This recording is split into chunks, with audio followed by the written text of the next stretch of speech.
जय भारत। हमारी विजय लक्ष्मी साधु। सर, माननीय मंत्री जी जो यहाँ बिल लाए, the constitution schedule caste order amendment bill 2014, इसका मैं समर्थन करती हूँ। माननीय सभापति महोदय, इस देश की भौगोलिक, सामाजिक और आर्थिक परिस्थितियां अलग अलग है। हर राज्यों की स्थितियां भी अलग है। किसी राज्य में कुछ जातियां अनुसूचित जातियों में शामिल की गई हैं, वहीं वो जाति किसी अन्य राज्य में ओबीसी में शामिल की गई है, सिर्फ मात्रा या शब्दों की खामियों की वजह से। आज यहाँ बिल लाए कुछ जातियों को अनुसूचित जाति में शामिल करने के लिए, इसका स्वागत करती हूं मैं। अनुसूचित जाति को संविधान में कुछ जातियों को शामिल करने के लिए हमारे संविधान निर्माताओं ने, आदरणीय बाबा साहब अम्बेडकर ने, इनकी आर्थिक, शैक्षणिक और सामाजिक परिस्थितियों का उन्नयन हो, विकास हो और एक मुख्य धारा में, देश की मुख्य धारा में इनका भी प्रतिनिधित्व हो, इस आशय उद्देश्य को लेके कुछ जातियों को इसमें शामिल किया है। लेकिन आजकल हम जो देख रहे हैं कि कुछ जातियां सिर्फ राजनीतिक लाभ लेने के लिए वो सामाजिक और आर्थिक रूप से सक्षम होती है, लेकिन राज्यों से उनके प्रस्ताव केंद्र सरकार को आते हैं कुछ राजनीतिक लाभ लेने के लिए, आरक्षण लेने के लिए इसमें शामिल होना चाहती है। मैं माननीय मंत्री जी से निवेदन करना चाहती हूं कि गुण दोष के आधार पर उनकी सामाजिक व्यवस्थाएं, उनकी आर्थिक व्यवस्थाएं, उनकी शैक्षणिक व्यवस्थाएं, उसको देखते हुए ऐसी जातियों को शामिल करना जरूरी होता है। न केवल राजनीतिक दृष्टि से कि सरकार इसकी वहां है या इसकी यहां है, उस आधार पर अगर हम शामिल करते रहेंगे तो जो वास्तविक जातियां हैं, जिसको हमारे संविधान निर्माताओं ने अनुसूचित जाति में शामिल किया गया है, जिसको वास्तविकता में जो बेनिफिशियरी हैं, जो बेनिफिट चाहिए, वो कहीं ना कहीं मुख्यधारा से हट जाएंगे और जो आर्थिक और सामाजिक रूप से सक्षम जातियां हैं वो कहीं ना कहीं इसका लाभ लेते रहेंगे और जो मुख्य जातियां जिनको होना चाहिए वो दूर हटती जाएंगी। तो जो एक उद्देश्य और जो एक आशय था हमारे पूर्वजों का, वो कहीं ना कहीं हम उससे भटकते जाएंगे। इसलिए गुण दोष के आधार पर इन जातियों को आज की परिस्थितियों में शामिल करने का मैं निवेदन माननीय मंत्री जी से करना चाहूंगी। जैसा कि माननीय सदस्यों ने भी कहा कि जातियां जुड़ती जाती है, लेकिन हमारा आरक्षण का जो प्रतिशत है वो वहीं का वहीं रहता है।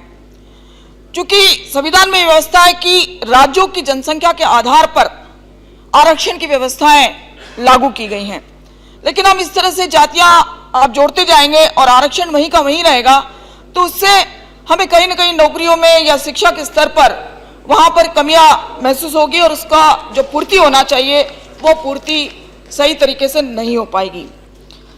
इसके साथ ही माननीय मंत्री जी से मैं निवेदन करना चाहती हूं कि बाबा साहब ने भी कहा था कि शिक्षा के ऊपर ज्यादा से ज्यादा ध्यान देने की आवश्यकता है।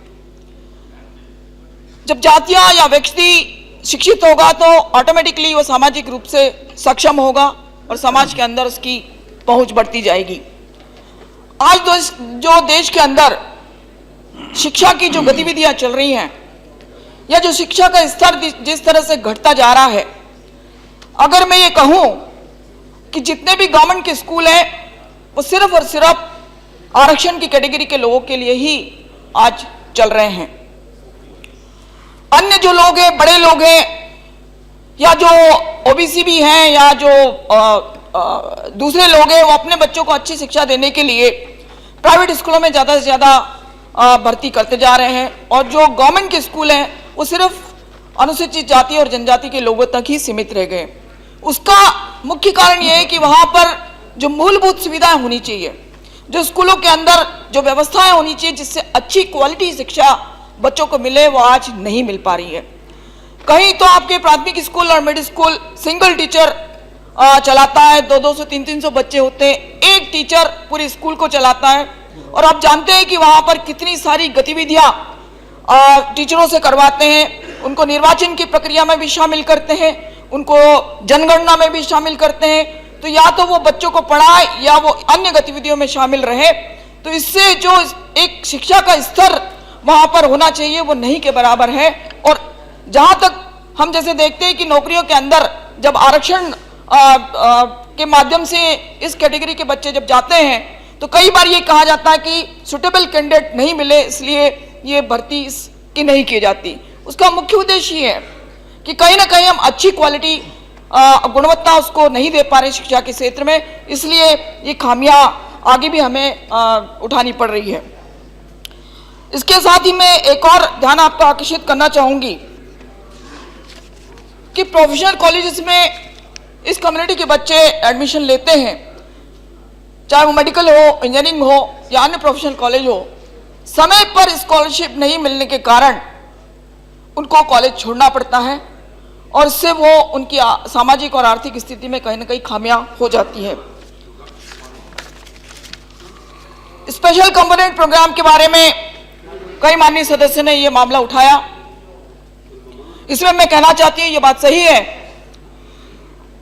कि सरकारें कोई भी हो, लेकिन आजादी के बाद से बहुत पैसा इस कम्युनिटी के लिए राज्यों को जाता है, अलग अलग मंत्रालयों को, अलग अलग मिनिस्ट्री को पैसा जाता है, लेकिन कहीं ना कहीं वो पैसा जिन योजनाओं को जाना चाहिए उन योजनाओं में न लगते हुए पैसा डाइवर्ट हो जाता है।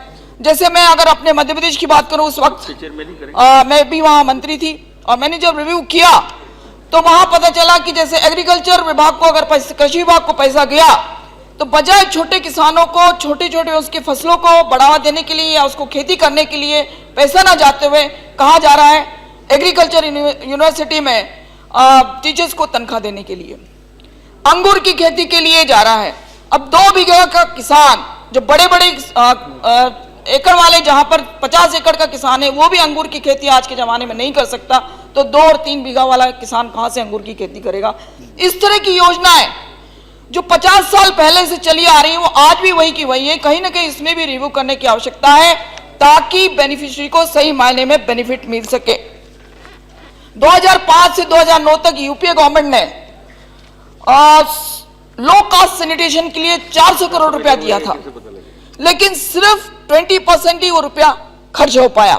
इसका सही कारण यह है कि योजनाएं बहुत होती है, कानून बहुत बनते हैं, लेकिन सही नियत से उसको अगर हम लागू करें तो सही मायने में ये योजना का लाभ इस कम्युनिटी के लोग ले सकते हैं। और मैं वही आपसे निवेदन करना चाहती हूँ आदरणीय गहलोत साहब से, मंत्री जी से, आपके माध्यम से कि इन कम्युनिटी के लोगों को ज़्यादा से ज़्यादा बेनिफिट देने की आवश्यकता है। कानून बना दीजिए, योजनाएं ला दीजिए, लेकिन सही तरह से अगर क्रियान्वयन नहीं होगा तो मैं समझती हूँ कि हम इतने सालों के बाद भी, आपकी मंशा भी ठीक है, हमारी मंशा भी ठीक है, लेकिन अगर सही तरह से क्रियान्वयन नहीं हो तो ये योजना उन तक नहीं पहुँच पाती।